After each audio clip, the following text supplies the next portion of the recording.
plank, but if you guys disobey me one more time, you will be off the ship, and you'll miss the International Music Awards. Do you understand? Yes, Dave. Absolutely. What if we need to disobey you? And why would you need to do that? Well, let's say that you tell me to stay put. Evan, if you move from that chair, you're grounded. But then I happen to see pirates climbing up ropes ever so stealthy from the side of the ship.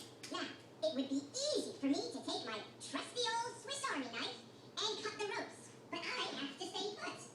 Or do I? Yes, Alvin, you do. And what are you doing with a pocket knife? What pocket knife are you referring to? Come on, give it to me. You could cut yourself. So I could have saved the whole ship from robbage and pillaging, and you'd still ground me. Alvin, there's no such word as robbage and pillaging.